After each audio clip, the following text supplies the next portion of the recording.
salut à tous, c'est Lionel de la Forêt Féconde. Alors aujourd'hui dans cette nouvelle vidéo, je voulais vous présenter un petit espace qu'on a implanté depuis 2 ans autour d'un sureau. On a construit une guilde qui permet d'avoir sur un espace assez réduit, environ 15 mètres carrés, une bonne douzaine de plantes différentes. Je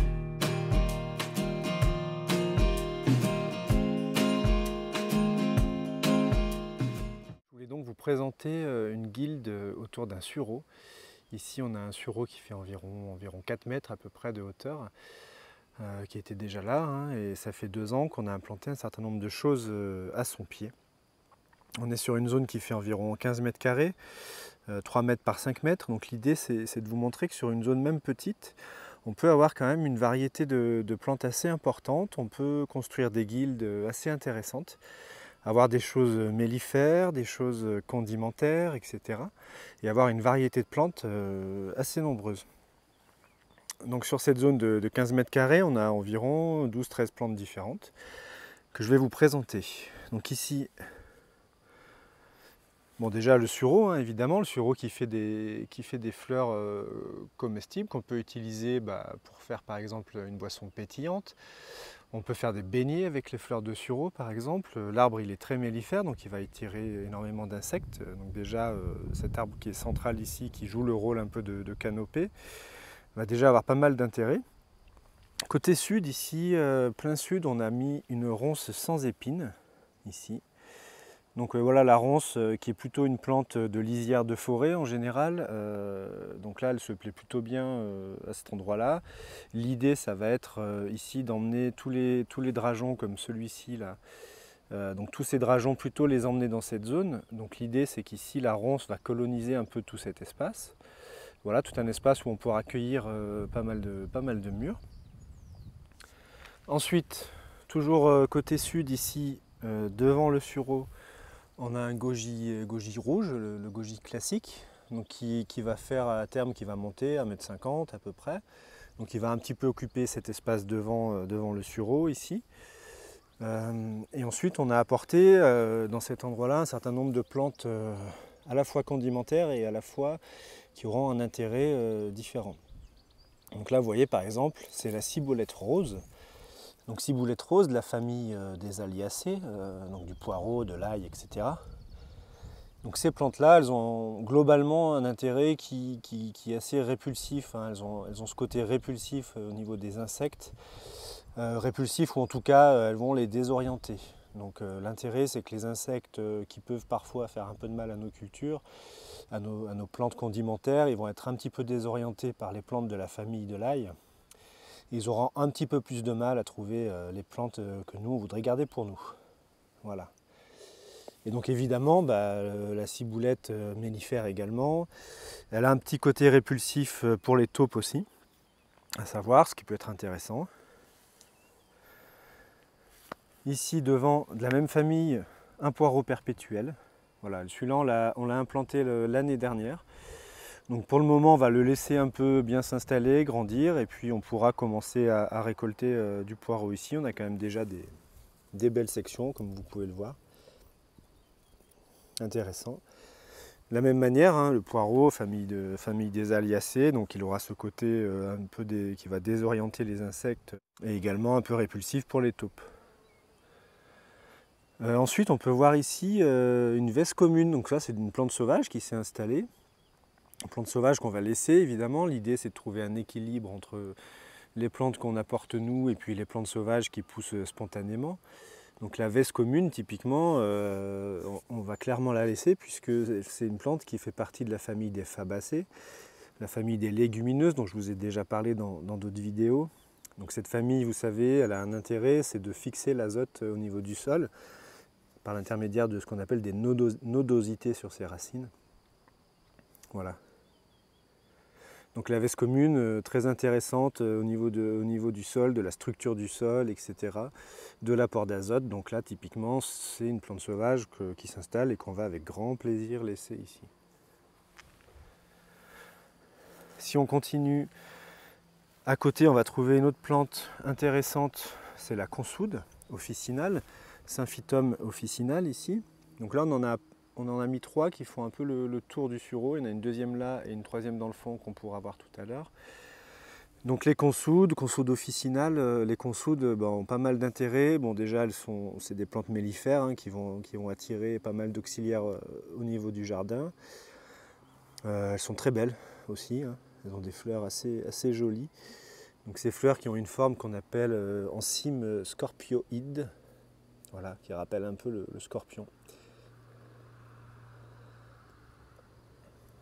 Donc les consoudes, elles ont pas mal d'intérêt. Donc je le disais, mellifères dans un premier temps. Ensuite, les consoudes, elles ont cette capacité de fixer les nutriments du sol.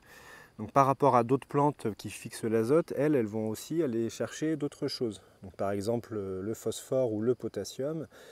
Donc les consoudes auront cet intérêt d'aller chercher des nutriments qu'on n'a pas forcément avec d'autres plantes.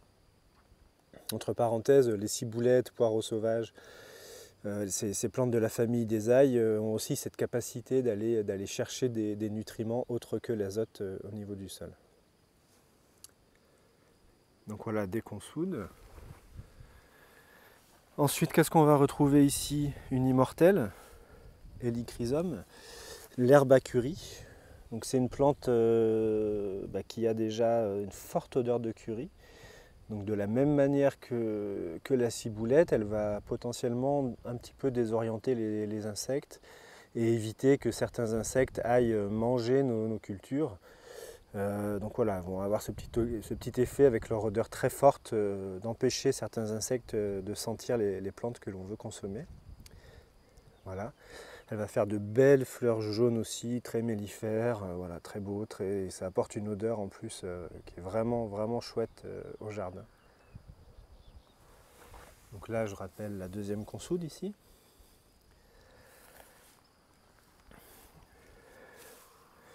Donc ensuite, pour continuer, on va avoir à partir d'ici un certain nombre de plantes qu'on a mises donc là vraiment pour notre consommation. Donc ce sont des groseilles à macro. Voilà. On a trois variétés de groseilles à macro ici. Gloire des Sablons, je ne sais plus les autres. Voilà, on a une deuxième là, une troisième dans le fond.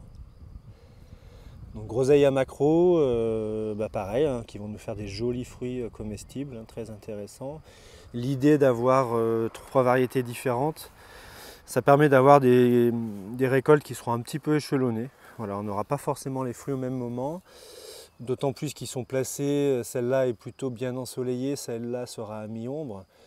Donc l'idée c'est aussi d'avoir des expositions un peu différentes pour avoir des fructifications qui n'arrivent pas toutes en même temps. On retrouve ici de la ciboulette rose aussi, pareil, entre les deux groseilliers à macro, donc qui auront ce petit effet un peu barrière là. Et on peut voir ici typiquement, celles-là elles sont beaucoup plus à l'ombre, voilà, elles ne sont pas encore en fleurs, alors que tout à l'heure, pour les ciboulettes qui étaient vraiment côté sud, on était déjà avec des belles fleurs ouvertes. Donc si on continue là plutôt côté nord, on va trouver un petit Lecisteria formosa, l'arbre faisant. Donc l'arbre faisant ici c'est un petit spécimen, hein, il va grandir, il peut monter jusqu'à 1,50 m voire 2 mètres. L'arbre faisant, bon déjà il va faire des fruits qu'on peut consommer, c'est un peu spécial, c'est un petit goût de caramel brûlé, donc tout le monde n'est pas forcément fan des fruits de l'arbre faisant. Mais il a un autre intérêt. Ici à terme il va faire un effet brise-vent côté nord, donc il va grandir, s'étoffer un petit peu. Et lui, il ne va pas trop craindre forcément d'être au nord ici. Il va quand même avoir un petit effet brise-vent à cet emplacement, donc voilà. Juste derrière, on va trouver une autre plante utile en cuisine plutôt. Donc là, c'est un persil japonais. Donc ça, c'est intéressant, c'est un persil vivace qui va repousser chaque année. Hein. Même s'il gèle, suivant votre région, il repartira du pied en général. Voilà, donc un persil vivace, un persil japonais. Et ensuite, derrière, plutôt côté nord-nord-ouest, on retrouve une nouvelle consoude.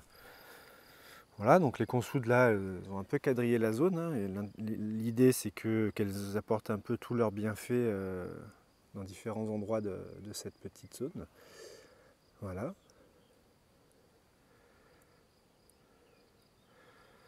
Derrière, on va retrouver donc à nouveau un groseillier à macro, ici. Voilà, celui-ci qui sera aussi plutôt à mi-ombre, donc un peu plus tardif dans la récolte, hein, mais qui a quand même un bel ensoleillement en fin de journée, donc je ne me fais pas trop d'inquiétude sur la fructification. Et là, pour terminer, sur cette zone, on a implanté une rhubarbe. Voilà. Rhubarbe qu'on peut planter en général plutôt en plein soleil, mais c'est vrai qu'avec les étés qui se réchauffent, l'idée c'était un peu de tester ici sur cette zone plutôt à mi-ombre, voir un peu comment la rhubarbe se plaît. Et elle a l'air plutôt bien, puisque là elle fait des nouvelles pousses depuis que les beaux jours arrivent, donc ça a l'air d'être une bonne idée.